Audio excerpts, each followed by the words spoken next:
Welcome back to the Fathers of Fitting podcast. I am Cassie, I am your host, and I am joined this week by two of the four fathers. We have Nick and we have Jason this week. We are going to hear from Ian and Paul again in the future, but we're going to just be all about the US and the UK today, which is fitting because we just had the Open.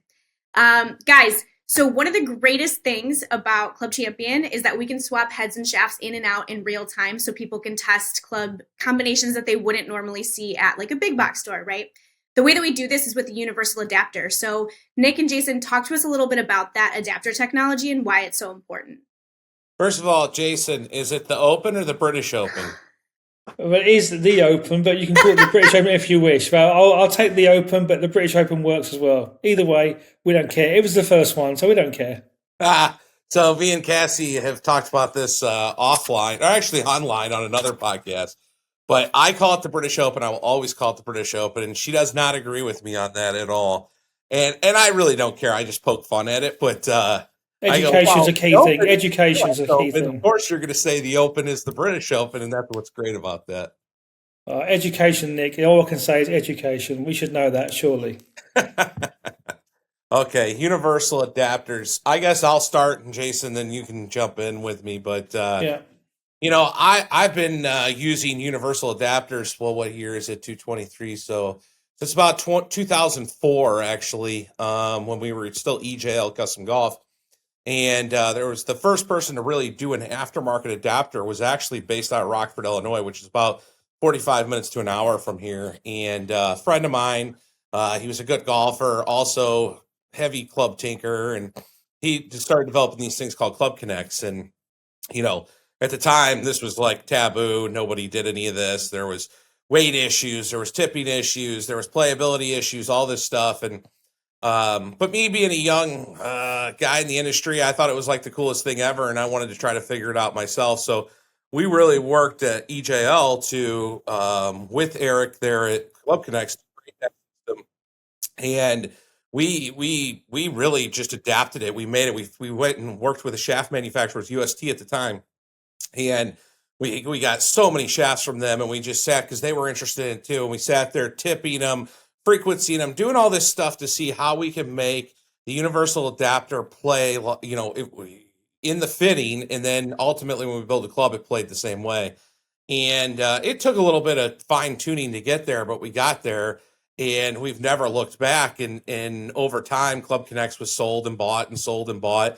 And there were some issues, and we went out and, you know, created our own proprietary system, which we use now in our stores. And Jason, I know, uses it. But to me, without that system, we'd really be a little bit more handcuffed, if you will, because we wouldn't be able to try all the combinations we can try. We'd have to have so many more demos because we'd have to have every shaft's tip and all this stuff. So it's really been like something, in my opinion, took us from 0 to 60 like that, and what's helped Club Champions rise. Yeah, I'm coming at it from a different angle, which is different to Nick's. I had Club Connects when I first started, and my dad came in for a fit, little steep, little trapped on it, and we just sheared off about 4 or 5 straight off the bat. So I've never used them, right? So I had the fear of God. I was like, I'm never doing this again. So I used to go old school and shaft it and glue it. And then because we had the build shop right next door to the studio, we could get the technicians to just switch shafts in and out, right? And to this day, we still do it here in Basingstoke, where we were developing, or should we say, we're transitioning, for want of a phrase, into the system that we use all over the world.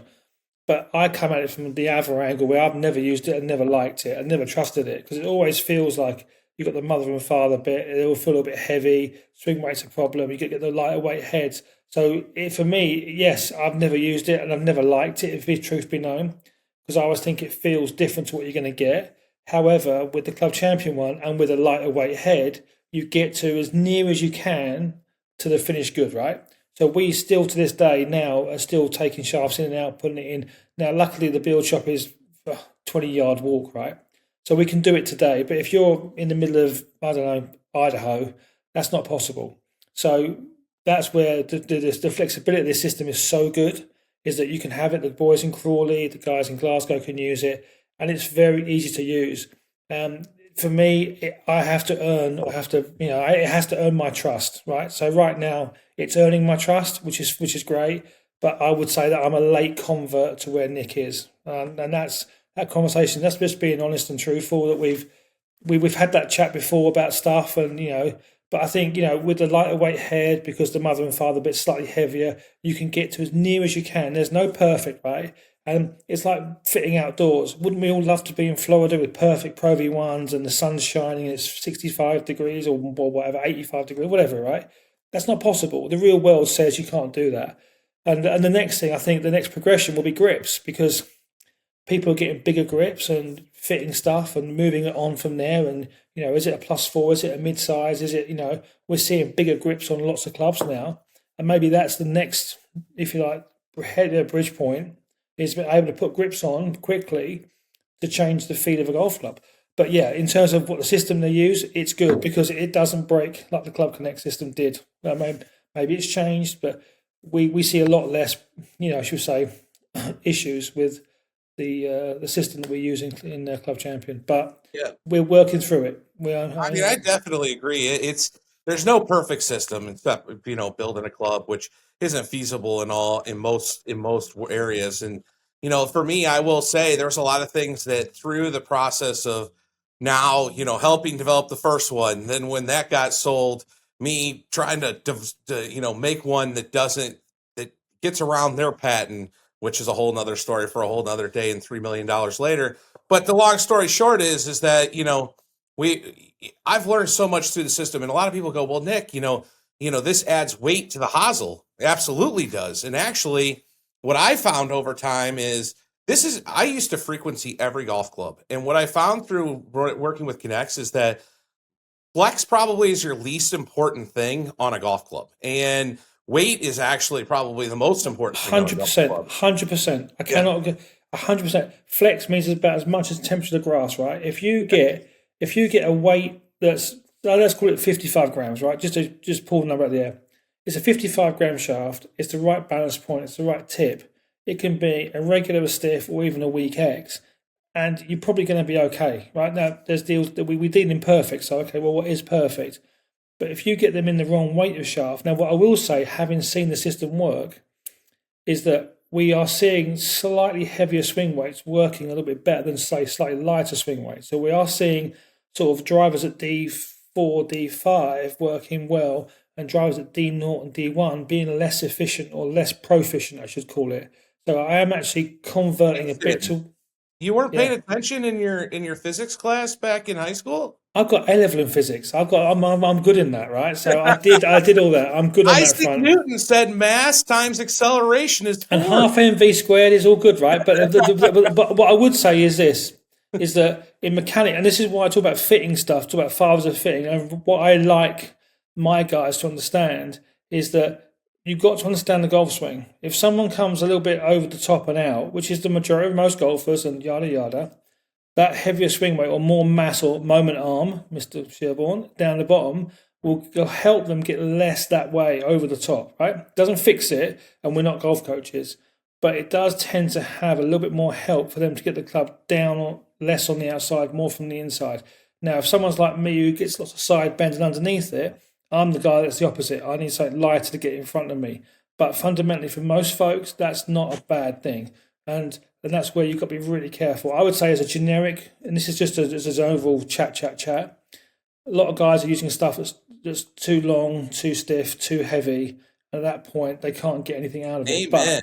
But we're getting there. We're getting there. And this is why I think this stuff's really important, that people out there, whether you're a customer of ours or whether you're a competitor of ours, I don't really care. We've got to up our game, because the people out there deserve better or should get a better fit. And if we can help people by understanding that in our experience of a million years of doing this stuff, what works, what doesn't work, then we've done a good job. I think that's really important. I think one of the shafts that, if you're a club geek, you've heard plenty about. We don't carry it in the States. You may over there in the UK, but I call it Auto Scam or Ego Flex. But it's actually called Auto Flex. But I call it Ego Flex or Auto Scam. And the reason why I do that is because that shaft there's no such thing as hidden Korean technology. I'm just going to tell you right now, that's the boogeyman. And it's a great marketing technique. And, it's basically a 50 gram, let's call it a senior R Flex kind of shaft. Right. And the reality of it is people need, to your point, Most people are playing too heavy or too stiff. Need or some both. pop. They need some pop. I did simple, right? So I've got a quick ditty for you. I have a customer who is massive in the charcoal business in this country, right? And they make a special sawdust briquette from Korea for restaurants that gets super hot. I mean, like super hot. Their factory is about 1,000 yards down the road from Autoflex. This guy comes in with a tube of shafts about 5 years ago and says, "This is the greatest thing ever. Look at these." He's got tube shafts coming everywhere, right? Rainbow colour, pink and whatever, right? And we're going, "This is amazing," right? Now, I don't fear a big ticket. So I'm going, "Okay, well, what's the price?" He went, "Oh, it's 700 quid. I was like, "Ooh, okay, that's a big ticket. Let's see if it's any good."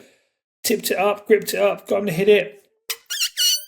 Okay, nothing, right? Okay, well, that's going to be a bit of a disappointment. However, if you have a low swing speed and you need something to get in front of you and go wang, this is the ticket, right? But it's not the silver bullet, right? Now, loads of guys have tried it, No, and we can. there's nothing wrong with the shaft. It doesn't make you a bad person, right? It's fine. It's not a bad thing, but it's got a narrow band of width, if you like, where that's where it's good for you, right? It's a big ticket, but it's good. But it's not for everybody. In the States here, we have all the boomers. So you have like tons of 50, 60, 70-year-old golfers that, used to be really good and strong. And they fought to get through that. Like, even if they come to a club fitter, because I know I have plenty of these guys that are buddies of mine that still come and get club fit by me. And they're like, "No, Nick, I still need the 60 stiff." And, I'm like, "No, you don't. You don't need anything close to that." Yeah. And, in their Hello, head, me. Yeah. through it. But when you take that, the Ego Flex, where it says, "Oh, it gets fast," it holds up to your swing speed, and there's no flex on it, and all of a sudden it's pink, and all of a sudden they go, "Hey, this thing's pretty good," and I'm like, "No, you could have just probably gotten a $200, $300, $400, 50-gram regular, and he could have hit it just as well." But I digress. But I'm just going back to let's go back to our Connect, our whatever we want to call it. We don't have a name for our system, do we? I should make one. No, yeah, we don't have any like official thing. Expensive. That's what I'll call it. And I'll call it expensive. No, that's a good thing. It's expensive because it means it's been made properly. That's the one thing I would say about our connectors and getting the guys to build it and touching it, because I still build golf clubs now. It's a good quality bit of kit. I know it's engineered by the Bettinardi boys, and it's a really good bit of kit. So in terms of it's obviously expensive, but it looks like it should be expensive, right? If you're getting someone to hit something at 100 miles an hour, you better know it stays on, right? So it does feel like it's the real deal. Yes, well, I was with you, Jason. I was tired of Connects breaking all the time. So yeah, I mean, I know it's a bit industrial. The one thing I would say, it's a bit industrial. That's all I would say. On the engineering front, it is quite industrial, but then it's designed to do a job, so that's fine. It works. Well, what's always intrigued me is like growing. I've always liked science, as you can tell. Sometimes when I talk about certain things, I don't always know what I'm doing, but I like learning from people that do, and I like getting in sciencey projects like our AI for Copilot, which we'll probably talk about at some point on one of these. Just different things. I like that kind of stuff. And what I think people like don't get about the club fitting is, I like to keep our process very scientific. So for like me, we start with shafts and we only focus on shafts. So we make the constant the club head, and we don't care if it's right or wrong. It's going to be our constant. And this allows me to plug any shaft and every shaft on that club head. And now I can do a true science experiment, right? I can isolate all variables except for one, and just test that one. And then when I get that one done, I can isolate that and then test others. And without that system of interchangeability, it's hard to do, because, as you know, if you don't have a tip that allows you to do that, well, I had to test these shafts on this head, I had to test these shafts on that head, I had to test these heads on those shafts, because I could never really make the combination where, our universal adapter allows us to do that and truly isolate, one thing at a time and have it be, very constant through the experiment. And to me, a good experiment is about running it like that. And so I don't know if you feel the same way, but to me, that was the bullet I wanted, and that's what I got. Yeah, I mean, same but different, right? So we stand there, we work the shaft first. I'm adamant that is my process, my protocols. That's why, effectively, you probably went and bought us 18 months ago, right? Because we sit on the same table, if you like. And then the head comes. It's not second, but it's basically look, style, feel. What's your launch? What's your spin data? What ball you're using? What do you want to see in the ball flight? I mean, it's like buying a car or a watch, right? You can put it down and say, "I hate that." And if you build a golf club that someone doesn't like the look of, it can perform brilliantly. They'll never love it. And unfortunately, we're in that love business where there's still that aesthetic of you want to connect with the club. So you've got to love what you're looking at and what it feels like. And your job is to be the advocate of saying, right, well, this is what your launch and spin looks like. So you need to look at these types of heads. Now we can test these heads with this shaft, which we know is perfect. Which one floats your boat? At that point, we're good. Now, to your point, Nick, we do that in a roundabout way. And then we have to then say, run around the build shop and go, let me just put that together for you. And then you reconfirm the fit at the end. Now, 99.9% of the time, we're good. But you do have that little bit of a, in the wind and go, let's hope this works. Where we take that variable out now. That's what it does. Well, you have a background of tour play, the tour and tour vans and players. Yeah, I mean, you're right. So do I. And I mean, that's what actually I always tell people. They're like, how'd you get into this? I go, well, the Western Open used to be a cog, 5 miles down the road here. And I'd watch these pros go back and forth, tweak, trying to hit this one window of this shot, whatever. And I turned to the pro, later that week, the first time I saw it, and I go, what is that? And the pro's telling me.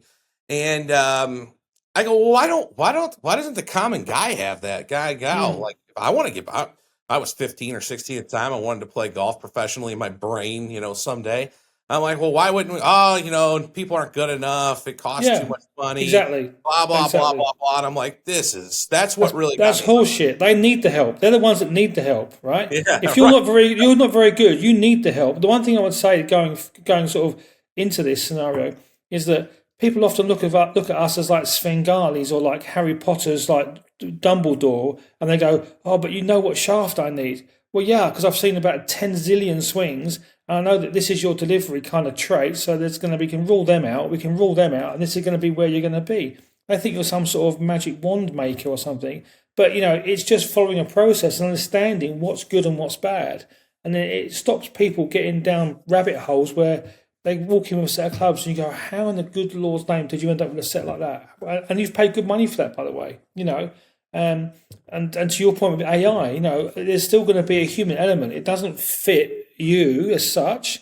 It can help you, but it doesn't do what we do. It helps you, and it can probably streamline the process a little quicker, I would say, but it doesn't replace that human element of how does that feel? That feels really good. And that's what we've got to get to. And the last part on this subject, then we can go to, I'm sure, questions. Yeah, sorry, it's a bit deep there. Sorry. No, Cassie's probably like, let's keep it moving. No, but the last part I always like to tell people, you can pick holes, because I go on and I read things and whatnot. And I always joke with people. I'm like, you can pick a hole in anything in this life.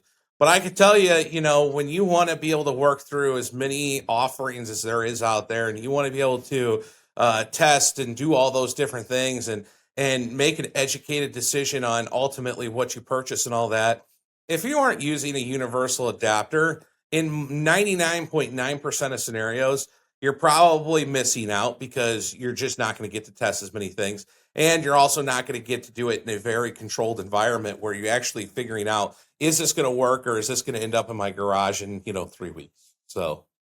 Yeah, tough conversation with the wife, that one. That's a tough conversation.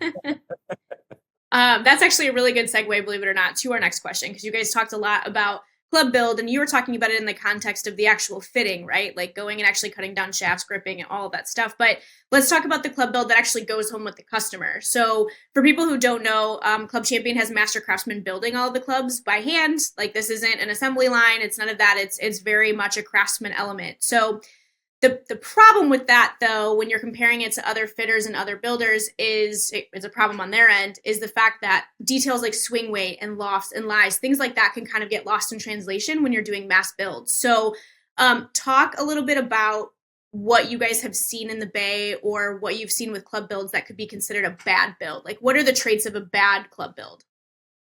Well, I mean, for me, because I used to work at TaylorMade, and the one that used to kill me every time was that you get the build sheet come around, someone picks the front order, and they go through and they build the golf clubs, and they and they build a right-handed set for a left-handed order. That used to kill me, because no one checks, right? Because you're just so in the mind of just repetition, and you're doing one skill, right? You're standing there just gripping, or you're gluing, or you're whatever you're doing.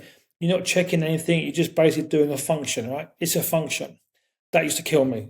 My head used to come off on that one. It's like, does anybody from start to finish look at this and check it and go, oh, that's left-handed, right? And that's why I think it's really important that all the guys that we look after, and I use the word look after, our guys, they understand golf, right? They understand what a left-handed club is or what a right-handed club is. Right? It sounds really stupid, but when you work in these big organisations, they're just functions. They're often temporary labour. They're often English is their second language, frankly. If you go to TaylorMade down in, it's tough, right? And so you have to be able to have those skills. So you have to understand the game. Does that look right? And then putting on grips, right? I mean, how many times have we seen putters come from a stock build from a manufacturer and they're on sideways? Loads, right? You've got to take it off, put it back on. Nightmare. So that makes my blood boil. That's really, really not acceptable. And if any of our guys do that, and we make mistakes, right? We cut shafts wrong. I've cut shafts wrong. I've cut $500 shafts badly. We've all made that mistake. So no one can stand there and say, never done it, right? Because we're not holier than now. But what I would say is that our guys follow the process in terms of start to finish. They take that care, that craftsmanship, that personal build from the start to the end. And that's really important. So they have ownership of that product. I think that's really important when someone understands they're paying for this premium service, which is what it is. They get the best and they get that build on point, and they know that when they pick them up and hit them, they are what they want and they are on point. They're not, 1 or 2 degrees out, because that's still intolerance, right? Not in my world, but in their world it is. Define tolerance is what I always tell people.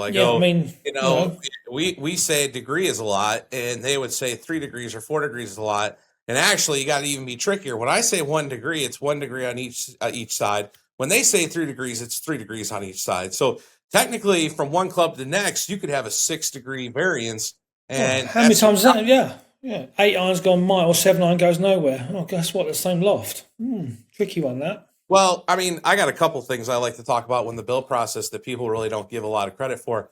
One is like the loft and lie of a golf club. So, the beauty of, like, for example, for you is the machine that you're bending the fitting club on is the same machine that you're going to build on. So there's no universal calibration of loft and lie machines. It's just not a thing. Like, each machine has its own calibration. So if you get fit on one machine and then, your club's marked for this lie angle and that loft, and then you send the specs somewhere and you have it built on another machine, odds are it's going to be off because they're not going to be the same machines. If you're using like a fitting cart where you got the little, heads that say 2 up here and 4 up here and standard here, those things have been beat to, all day. Yes. Yeah. Odds are those things are not, by the time you translate that and take it somewhere, it ain't going to be. The great thing about, Club Champion is we've worked with, Mitchell Golf to have, digital loft and lie scales at all our stores. And then what we did is we built a jig that goes in it, and all the stores have it. So before every, step done or measurement done in a fitting, they're putting the jig in there to make sure that they're zeroed out the same way the build shop's zeroed out. And this is something that our QA process we do all the time is sent back and forth to make sure that hasn't changed in any way. And it ensures that we get perfect loft and lies, which I think is an understatement, especially when you're talking about distance control and, shot shape and trajectory and all that. So, I mean, it's something that we take very seriously, and I don't think most golfers even know it's a thing. Yeah, I mean, we've always bought Mitchell stuff. It's the best stuff. We've always bought it. When we first opened up, it was kind of crazy, really, because we opened up the business on the back of a credit card debt. We literally stood there and went, this is nonsense. I bought a TrackMan 2. I bought a Mitchell machine all on the back of a credit card. You look at it back now and you go, what were you doing, right? And we just run with it because we believed it was the right thing to do. People weren't getting the neutral, honest opinions of guys like me and Nick, right? They were just getting fudged into these products, and they were getting, well, you could call it missold, but you could probably say getting ripped off would be another way to describe it. And so, it's like, this is wrong. This is just not right. So this is what we're going to do. So we've always used Mitchell, and, we don't use digital, by the way. We use standard analog, but it's a great bit of kit, and it's never let us down ever. It's been bulletproof. Well, good luck with most people, like, going to having a club built by one of the OEMs, like Titleist, TaylorMade, Callaway. And this isn't a knock. It's just the way it is. And then a lot of other people that build golf clubs out there, they don't even mention swing weight. And if you do have a swing weight you want them to hit, it's in a very tight window of what swing weight they're willing to hit. And then, the tolerance of it is high. And I tell golfers all the time, 2 swing weights or 4 grams in the head can be quite a big difference in how the shaft's going to play differently. For folks that may not understand swing weight, it's the balance of the club around its fulcrum. And really, it's like the marriage of head weight to grip weight, right? And, what people don't realize is that the swing weight can vary the shaft performance greatly. And I always like to give the analogy to, golfers. It's like, okay, if I pick up a stick across the ground and I wave it in the air, it's not flimsy, right? It's stiff, it's rigid. But there's an apple on the ground. I poke the end of the stick into the apple and I pick up the stick with the apple on the end. All of a sudden, the stick got flimsy and you can flip it around, right? Well, same thing happens with a golf shaft. So, if you don't get the swing weight to marriage like the fitting golf club, it's going to change the performance of the golf shaft from the fitting golf club that you used. And so one of the secrets that, I always tell folks is we have to make sure that the club that you hit in that fit is the club that gets in your hands when you're hitting a shot on the golf course. And that's how we're going to do it, is we're going to make sure everything we can take from that fitting bay is measured, swing weight being one of them, loft and lie being the other, everything. And so when our builders build it, and it's one build, one bench, just like Jason said, taking it from start to finish, they can ensure that every one of those details is perfect. There's nothing we can't do that make sure that the golf club plays outside just like it did in the bay when you got excited and you were like, man, I want this. The one thing I've seen over the years is club heads, especially for irons, and that's true for woods actually as well, have got lighter. And that's not necessarily a good thing, is that I've seen a trend of stuff going lighter and lighter over the last probably 5-6 years. So that's tough when you're building to get that's what we have to do. We have to match what you're doing. So that's not an easy process. You can't just get a set of heads and go, yeah, we'll just shovel it together. They have to weight and work perfect. And some brands are traditionally a bit lighter, and some brands a little heavier. That can be a bit of a challenge. That's a tough one. It's funny, I'm not an advocate for heavy necessarily. It sounds like I am because I'm always trying to protect it. But I'm always trying to protect it because I think people understand lighter. They're like, okay, if I have lighter, I'm going to swing faster maybe, right? Which 100% can be true. And then some people just have, whether it's the swing or the body structure or whatever it is, that lighter works for them better, which is fine. That's good. What I tell folks not to sleep on, though, is the heavier. I mean, you look at Rory, he plays a heavier swing weight driver, heavier stuff. You want some of these folks. And again, it goes back to the earlier conversation we had, which is old physics, which is mass times acceleration is force. And so you need mass in the golf club in order to create speed. Now, again, acceleration is the second part of that formula, so you can't slow a golfer down. I think you said it the best, though. Maybe they're not their fastest, but they're their most efficient, which means they're actually using the club head speed they have. And so that's where I think people need to not always be afraid. Like when I go, hey, this is a D8 swing weight and you're cranking on this thing, and you kind of look at me like I'm nuts. I'm like, well, it worked for you, and it's just a number, and so go for it. The thing I would say is I use this phrase a lot in the bay. Lighter is not better. I use that all the time. And I'd encourage all the guys who are fitters to watch this, to think about that as well. Something that's lighter may not be better for somebody. They might lose where the club is. It starts to feel really out of position or weird or whatever. So, there is a balance point, and you've got to use what would be experience and common sense to say, look, actually, that looks a little bit like the guy and girl has lost the plot, right? Otherwise, we'll be using 25-gram shafts, and we're not. So work it out. But I do think, to Nick's point, going forwards, how that works out is, interestingly, what you hit in the bay is what you get. That's really important. It's not just like, yeah, we'll just put that together for you, that'll be fine. There is a TLC involved here where we aim to get it perfect. I always like to walk golfers too sometimes through like what I've seen over 20 years. And right around 2010 or 11, TaylorMade came out with Aero Burner, and there was all these lightweight golf clubs, and they were like sub 300 total, the whole golf club, right? And the idea was to swing faster. Well, at the time, think about it, technology wasn't as good. We had launch monitors, but they were pretty rudimentary launch monitors. Club head speed was kind of what people were buying stuff off of mostly. Spin launch was a thing, but you had to come to play with people like me and Jason. If you were going to like a big box store, they could still only really get, club head speed. Well, the problem is people would gain club head speed, buy these golf clubs, and then they wouldn't hit it farther. And, I had a lot of engineers at the time. Actually, probably maybe even Jason was when he was working with TaylorMade. Dr. Benoit was a good friend of mine. And he goes, Nick, he goes, I hate these golf clubs. And I said, why? And he goes, they don't go anywhere. And he goes, I go, then why'd you design it? He's like, well, my marketing department, sales department, everybody said, we got to make clubs that swing faster, but that's not clubs that go farther necessarily all the time. And I said, what are you talking about? And he goes, well, you need more mass. I need more mass.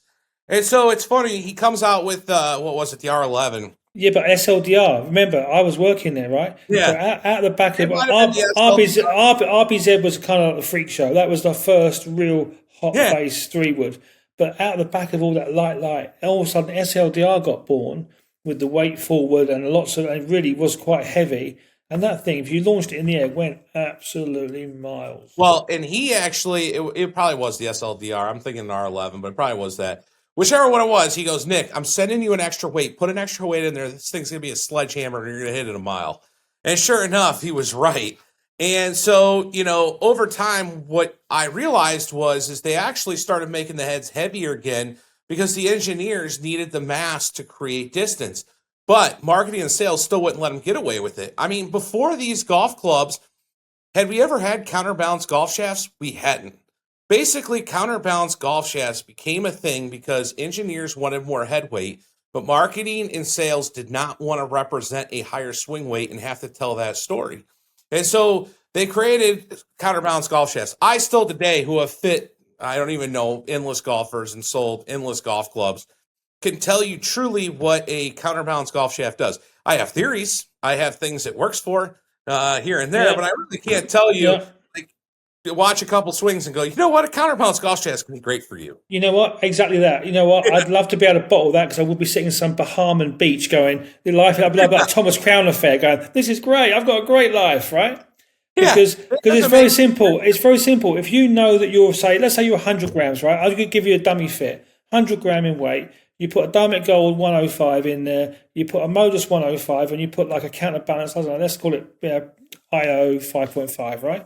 Of one of those three shafts, one of them's going to be really good, one's going to be crap, and one will be okay. Here we go. And then you can decide, okay, well, you're going to be more counterbalanced or more non-counterbalanced, and then we can sort of circle the wagons around what we think is going to work. That is not rocket science, but it feels like it to some folk.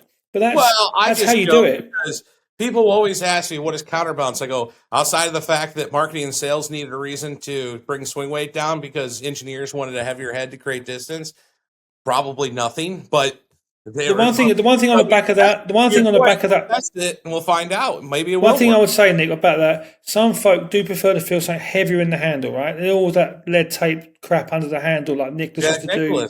Right, there you go. Back in the day, if you're old enough to remember that, you probably should have been a senior flex shaft, right? But there was all that sort of stuff like that. Because otherwise, they'll be putting those big old plugs in the back of shafts like Sergio tried for AJ True Locks or whatever they are. But fundamentally, some guys need that extra little bit of mass in the handle, or they might need to need a stiffer butt profile to make them feel like, that feels stronger. Whatever it is, that if it makes you hit it more solid and more center strike, center strike is God, right?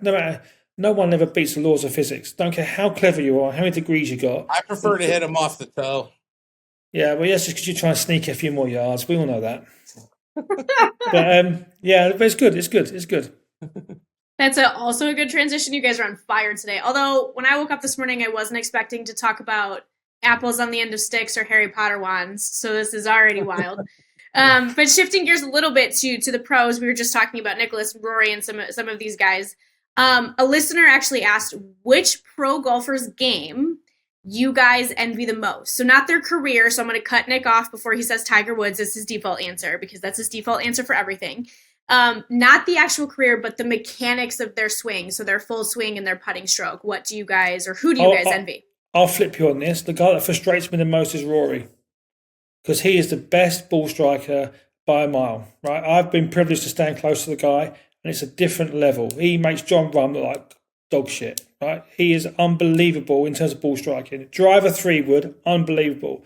I would pray to God that someone has the gumption to stand there and help him with his wedge and putter, because the kid is the most talented guy I've ever seen hit a golf ball, bar none. And I've seen Woods at his pomp and been close to Woods, and that was really special.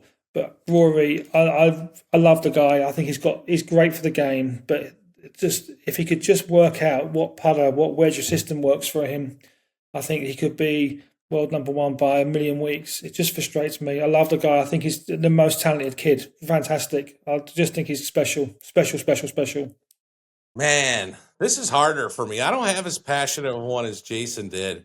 But, if I think about like swings that like over the years I envied and thought were unbelievable, and not necessarily for the right reasons either, but like Fred Couples. Like when I watch Fred Couples' skull swing can put me to sleep. It's so great. It's not mechanically correct. Probably, I'm not a golf coach by any means, but I think something like that. I also always thought Ernie Els was an incredible swing. Maybe I just like tempoed golf swings because I don't have one. But then you're right, when you get into like the mechanical stuff, like truly mechanical, you're right. You got guys like Rory or Adam Scott. Some of these guys that just have mechanically great golf swings. Pretty good. Now, short game. I'm jaded because after watching Brian Harman this week, just absolutely put on a clinic around the greens. Now I'm like, where's this guy been? And will that ever happen? Or was he just obsessed or like possessed for a weekend or what? That was an incredible showing. I don't even know if we'll get something better. That was like Tiger Woods-esque there. Yeah, no, I mean, I think to your point, Harman he had it on the string this week. It was ideal for him, right? He could hit driver or whatever. He was going in with long clubs. He hit it great. He held the world. It was his week, right? The golfing gods went, "This is your week." They blessed him. One from 10 feet. Inside 10 feet, he missed one putt, right? So the golfing gods have gone, that's it. You've been blessed. Unbelievable. Unbelievable. I do think the interesting thing here going forwards is that a lot of guys now, if you're looking at this is just a general, again, off tangent chit chat, you need that 175 ball speed. The good thing with Harman is he's taken that mantra and blown it out of the water. You can win a major and not have 175 ball speed or 185 ball speed, which is a good thing, because a lot of guys now, it's just you're becoming what I call slash and crash golf, and he has skilled, and I mean it's skilled, the golf ball around the golf course, and he's won by a canter. So I think that's good for the game that someone who's 5'7" or whatever he is, or 5'8", can actually win. It's not just the land of the Jolly Green Giants that can. Yeah, he's like 5'7", like 160 pounds. Yeah, nothing of him, right? It looks like something should be in Oompa Loompa, Willy Wonka, right? Compared to some of the guys, some of them look huge. Like linebackers, they're huge. I mean, look at their units like Koepka. It's like an absolute tank. So I think that's good for the game that we can see that anyone can win. You haven't got to be. I totally agree with you. I mean, he put, and I saw that somebody else, that hasn't been as big of a story as I thought it was going to be, but I saw it one other place and totally agree with you in that like to be able to show that distance, because the golf ball thing they're talking about with the USGA, I think the RNA is probably following suit with the whole golf ball discussion. Yeah, they've all went together. They've all in it together, yeah. Yeah. Like that thing drives me nuts. Like, stop talking about the golf ball, move on.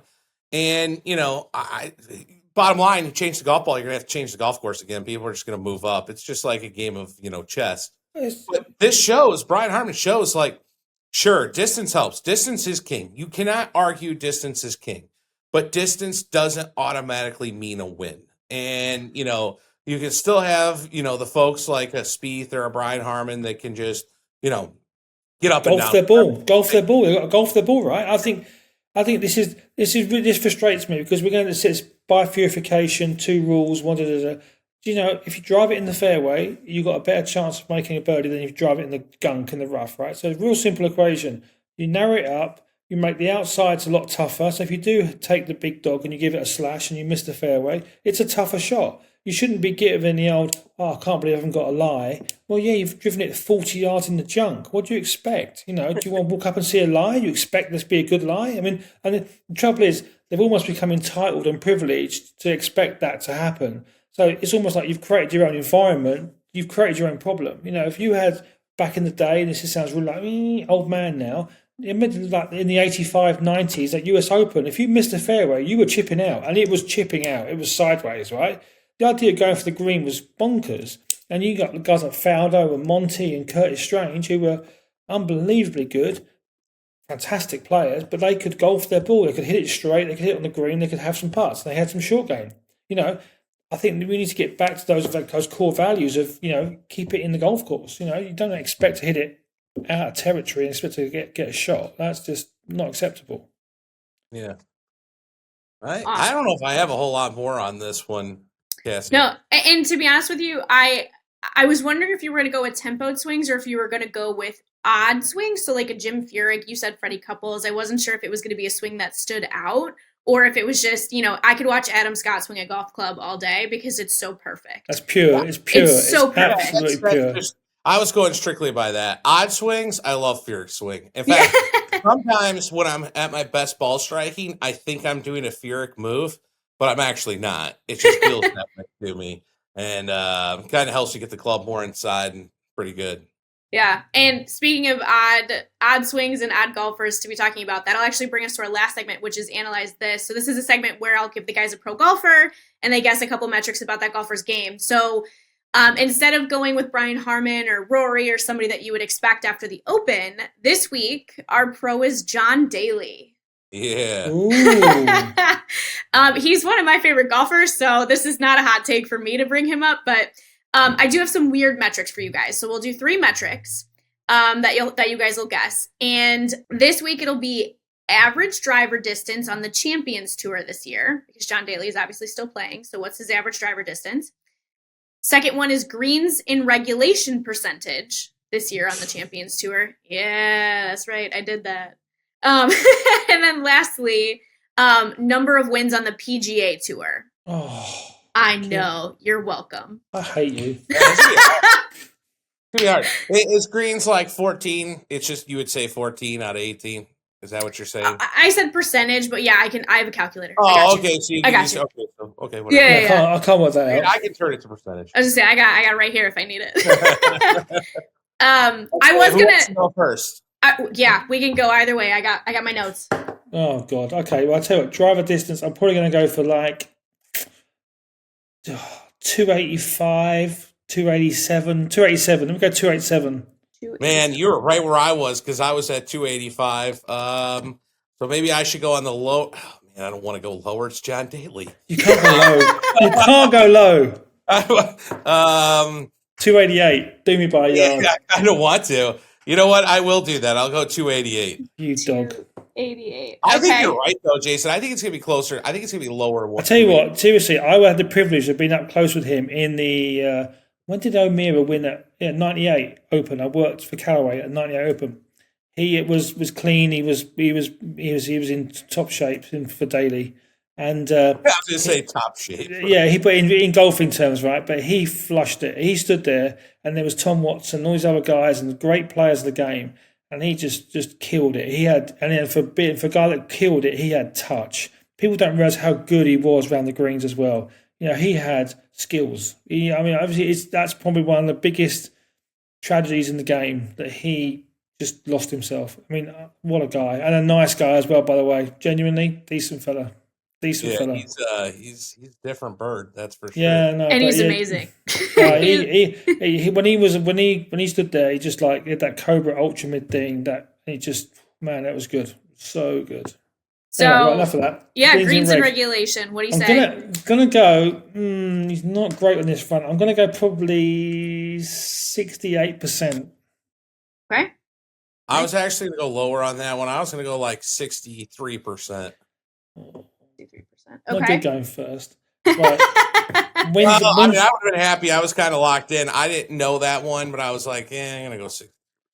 I'm going to go wins on the PJ. Not as many as it should have been is the answer. Probably I'm going to go 12. Okay. And the British Open counts as one for him because it's a PGA Tour event? Yeah, that would count, yeah. 6? You know what? Okay. I have no idea. I really don't know. I thought I went high as well. I should know that one better, but I kind of just guess. I feel like it's lower than what we think, even though he was a superstar. Mm-hmm. But it's okay. So you guys are in the ballpark, at least a little bit on all 3 of these, and I actually tried to pick metrics that weren't completely out of the left field. I was gonna say number of wives, but I was like, that's kind of mean. So I tried to pick ones that you guys might be able to guess. Yeah, I've run out of fingers for that one. Yeah, well, I mean, it was only 4, but yeah, so, exactly 4 fingers, 1 thumb. 4 fingers, 1 thumb. You're right. So average driver distance, you guys were absolutely in the right ballpark. So he has been longer in his career, but he's still pretty consistently long on the Champions Tour. The actual answer for Champions Tour this year is 278.7 yards. I figure, those stats are always lower than what you think. Yeah. So that's why, like, hey, gamesmanship, you talked me up because I didn't want to let down my boy Daly, but I feel like it's funny every time like you see those distance track. There's a couple ridiculous ones, but most of them are lower than you think. Yeah, true. But I mean, technically Jason won because he was a little bit lower, but like you guys were in the right ballpark, and your answers were consistent with what he used to be. So, and then we have greens and regulation percentage. The actual answer is 59.42%. Good call, Sherburne. Good call. Well, you actually said it, but I agree with you. One of the things he flushes a ball, but he doesn't hit as many greens. Like he's either sticks it or he misses. Yeah, but his up and down is unbelievable. Yeah, his short game's filthy. His short game is filthy. Yep. You ever watch the videos of him, like cigarette hanging out, Diet Coke in one hand, and he's just hitting wedges? It wasn't Diet Coke. One-handed wedges, and he's just putting them all to like 2 inches, and you're just like, what is this guy? I think that was more like Voddy and Coke more than Coke, but yeah. Probably. Yes, and he's not shy about admitting that either. So, and then his number of wins on the PGA Tour. So kind of a trick question, kind of not. So the answer is he's only won 5 times on the PGA Tour. Oh, Nick, you pulled that almost on the money. He did. I am kind of a Daly fan. That was a little bit of a guess. I just knew it was lower because it's always amazing to me, to your point, like he was a rock star for like a bunch of years. It's still, without winning much in the last whatever, his relevancy is unbelievable. Oh, like people love him. Himself in the mix, he's like a character, right?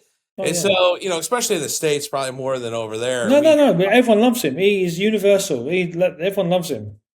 Well, now his son's turned it into like a mini him, so like he's making even more publicity.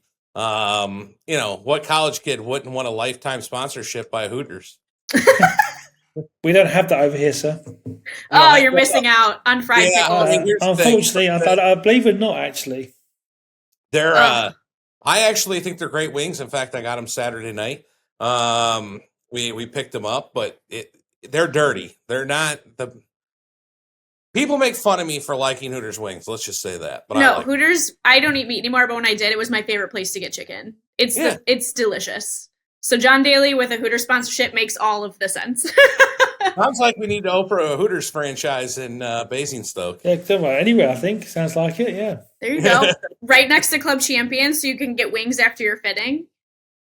I'm sure my staff will be very happy with that, I'm sure. Awesome. Well, guys, that's actually all we have this week. So thank you guys again for joining us for Fathers of Fitting, and we'll talk to you guys next time.